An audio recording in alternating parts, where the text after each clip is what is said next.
Maintenant, c'est l'heure de notre rendez-vous scolaire avec le consortium Centre Jeux légers.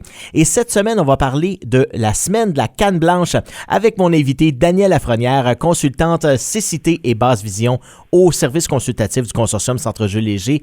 Madame Lafrenière, bonjour, bienvenue à l'émission. Bonjour, merci beaucoup de nous accueillir et avoir une belle entrevue. Merci. Bien, ça fait plaisir. Et puis, la semaine de la canne blanche, eh bien, d'abord, j'aimerais vous poser la question, qu'est-ce que ça signifie la semaine de la canne blanche? Qu'est-ce que c'est aussi que la semaine de la canne blanche? La semaine de la canne blanche, c'est un événement de sensibilisation à la cécité et à la basse vision. Alors, c'est souligné annuellement au début du mois de février dans le monde entier. Alors, vraiment, cette semaine de sensibilisation, ça nous donne une meilleure occasion de comprendre un peu les défis, les réussites, mais aussi l'importance des mesures d'adaptation puis l'accessibilité pour nos élèves et tous les gens ayant une cécité, une basse vision, que ces adaptations-là puissent faciliter le quotidien puis l'inclusivité de tous. Mm-hmm. Et justement, j'imagine que vous allez le souligner en grand au CCJL. Et comment, justement, concrètement, vous allez le souligner? Absolument. Alors, nous avons partagé avec toutes nos écoles dans la province de l'Ontario, alors nos 12 conseils francophones, on a partagé des activités pour nos élèves à célébrer cet événement important. Alors, mais concrètement, au CCJL, le mercredi, nous avons invité les élèves, surtout dans la région, qui pouvaient se déplacer pour venir à au consortium. Et puis, cette journée-là, nous allons...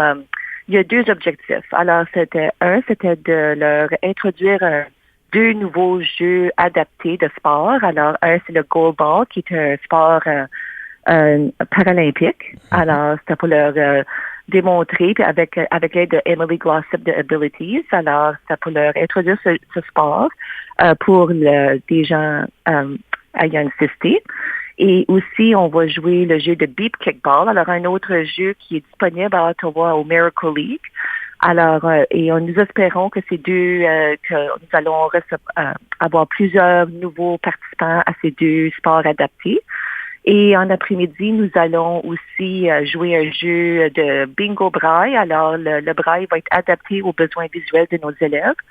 Alors, il y en a qui nécessitent les cartes tactiles, il y en a qui nécessitent des cartes agrandies de différentes couleurs, meilleur contraste, surélevées ou en braille. Alors, pour qu'on puisse tous participer à ce jeu. Mais vraiment, l'objectif numéro 1, c'est vraiment le rassemblement. Alors, pour que tous ces élèves sont tous dans les écoles, dans le quartier, nous avons 2 belles classes au CCJL. Et puis, c'est vraiment un rassemblement pour que tous puissent se connaître, puis tisser des amitiés, puis partager des ressources. Et justement, comment les élèves vont apprécier ça? Est-ce qu'ils sont excités justement à avoir cette semaine ces activités-là? Ah oui, absolument. On a beaucoup d'intérêt, puis ils sont tous très excités. Alors, on a déjà eu une première, la journée internationale de la canne blanche et la journée mondiale de la vue. Ça s'est passé au mois d'octobre. Puis on a déjà invité les élèves dans la région aussi qui ont une cécité puis une basse vision à participer à certains événements, courir, faire la course adaptée. Mais c'est aussi de tisser des amitiés, des liens avec les élèves. Puis aussi voir les équipements adaptés, puis la technologie dans les 2 classes. Alors, c'est pour vraiment partager toutes nos ressources, puis partager nos défis, puis nos succès. Et là, je vais vous demander un scoop, parce que vous avez une invitée spéciale qui va rencontrer vos élèves, justement, dans le cadre de cette semaine de la canne blanche. Est-ce qu'on peut avoir un nom, savoir c'est qui? Oui, alors on est très excités. Alors c'est une de mes grandes amies. Alors c'est Emily Glossop, qui est maintenant la directrice de l'organisme Abilities du Centre d'Ottawa. Elle a déjà travaillé 20 ans au Centre de traitement pour enfants d'Ottawa, CHIO, à titre de thérapeute récréatif. Et puis, elle est passionnée pour l'inclusivité puis les adaptations pour tous les enfants, pour les sports parascolaires. Et puis, elle est une le ski alpin para-olympien. Alors, elle a aidé, elle a gagné des médailles mondiales. Alors, c'est vraiment excitant de la voir. Puis, elle est très passionnée. Puis, on va faire un beau partenariat avec elle pour apporter des sports récréatifs adaptés à tous nos élèves ayant une basse vision dans la région d'Ottawa et peut-être encore plus loin. Eh bien, c'est très intéressant d'en apprendre plus sur cette semaine de la Canne Blanche. Si jamais les gens veulent savoir un peu plus qu'est-ce qui se passe pour les activités, ils peuvent aller, j'imagine, sur votre site Internet. Absolument, absolument.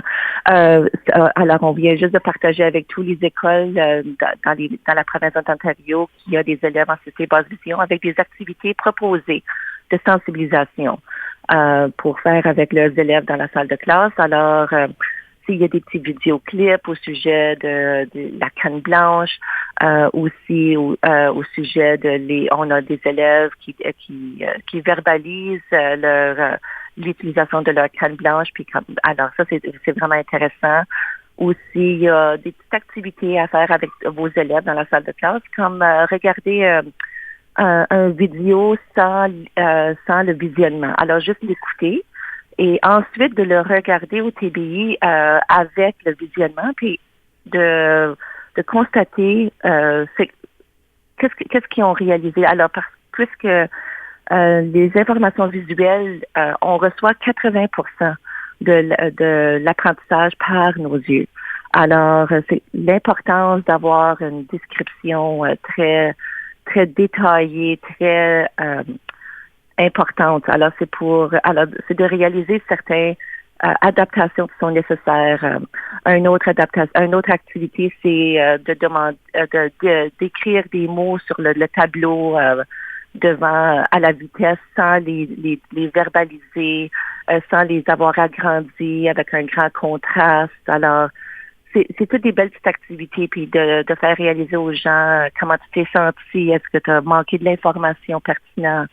Une autre belle activité que nous avons suggérée, c'est de manger leur collation, leur dîner avec leurs yeux bandés. Alors juste pour démontrer que ça prend beaucoup plus de temps à se retrouver, à se repérer, à identifier, alors ouvrir des contenants. Alors c'est des belles activités de sensibilisation. Absolument, pour tout le monde aussi, juste de manger son repas sans avoir la vision pour le voir, ça doit être une expérience assez incroyable, justement, pour de sensibiliser les gens à ça. Juste ça, si les gens pouvaient faire ça. Donc, je le lance aujourd'hui. Tiens donc, à ceux qui nous écoutent, essayez de manger votre repas du dîner sans les yeux.